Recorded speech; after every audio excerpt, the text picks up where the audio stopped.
मूकं करोति वाचालं पंगुं लंघयते गिरिं यत्कृपातमहं वन्दे परमानंद माधवम। आइए सुनते हैं गंगा दशहरा की कथा। गंगा दशहरा यानी माँ गंगा के स्वर्ग से धरती पर आने का दिन। आज जिस दिन गंगा नदी के दर्शन हम बड़ी सरलता से कर पाते हैं, उन्हें स्वर्ग से धरती पर लाना इतना आसान नहीं था। जब तीन तीन पीढ़ियों ने अपना पूरा जीवन कठिन तपस्या में लगा दिया, तब जाकर माँ गंगा का स्वर्ग से धरती पर आगमन हुआ। माँ गंगा को सिर्फ नदी ही नहीं कहा जाता, बल्कि वह जीवन दायिनी भी है। कहते हैं गंगा में लगाई एक डुबकी भी इंसान के भाग्य को बदल सकती है। आइए जानते हैं कि भगवान श्री राम के पूर्वज और इक्ष्वाकु वंश के राजा भागीरथ ने ही गंगा को स्वर्ग से पृथ्वी पर उतारा था। इसके लिए उन्होंने कठिन तपस्या की, लेकिन उनसे पहले उन्हीं के वंश के राजा सगर, राजा अंशुमान और राजा दिलीप ने गंगा जी को धरती पर लाने के लिए हजारों सालों तक घोर तपस्या की। लेकिन अंत में भागीरथ की तपस्या सफल हुई और माँ गंगा को धरती पर उतारने में वे सफल हुए। भगवान राम के ही पूर्वज थे राजा सगर। राजा सगर को एक दैवीय शक्ति से 60,000 पुत्रों की प्राप्ति हुई थी। एक बार राजा सगर ने अश्वमेध यज्ञ किया। उनके अश्वमेध यज्ञ के घोड़े को देवताओं के राजा इंद्र ने चुराकर पाताल में कपिल मुनि के आश्रम में बांध दिया। उस समय कपिल मुनि तपस्या कर रहे थे, इसलिए उन्हें इस बात का पता नहीं चला।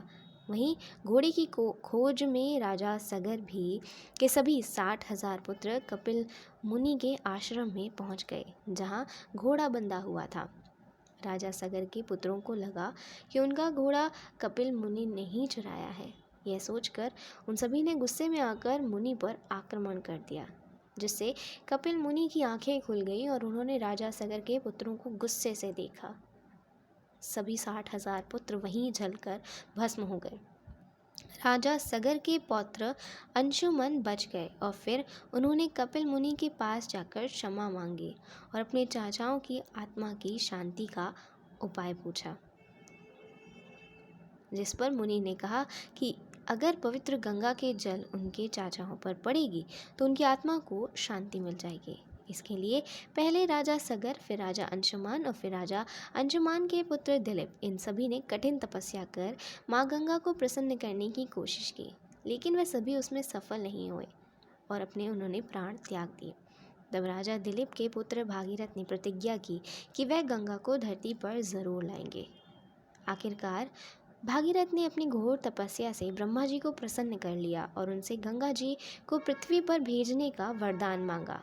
भागीरथ की तपस्या से प्रसन्न होकर ब्रह्मा जी ने कहा कि हे राजन, तुम गंगा को पृथ्वी पर लाना चाहते हो, लेकिन क्या तुमने पृथ्वी से पूछा है कि क्या वह गंगा के भार का वेग संभाल पाएगी? ब्रह्मा जी ने भागीरथ को बताया कि गंगा की बेहद तेज रफ्तार और उसके भार को सहन करने की शक्ति केवल भगवान शिव में है, इसलिए उन्हें उसके लिए भगवान शिव से मदद मांगनी होगी। भागीरथ ने भगवान शिव को भी प्रसन्न करने के लिए कठिन तपस्या शुरू कर दी और आखिरकार उन्हें भी प्रसन्न कर लिया। भगवान शिव अपनी जटाओं को फैलाकर खड़े हो गए। तब ब्रह्मा जी ने अपने कमंडल से गंगा को पृथ्वी पर आने के लिए छोड़ दिया। गंगा जी बेहद तेज़ रफ्तार से धरती पर उतरने लगी। कहते हैं कि तब गंगा जी को अहंकार आ गया था और उन्होंने सोचा, भला कौन है जो मेरे वेग को सहन कर सके। गंगा जी ने तय किया कि वह अपनी पूरी रफ्तार से पृथ्वी पर गिरेंगी और सब कुछ बहा देंगी। लेकिन गंगा जी के मन की ये बात भगवान शिव को पता चल गई और उन्होंने गंगा जी की धारा को अपनी जटाओं में समेट लिया और जटाएं बांध ली।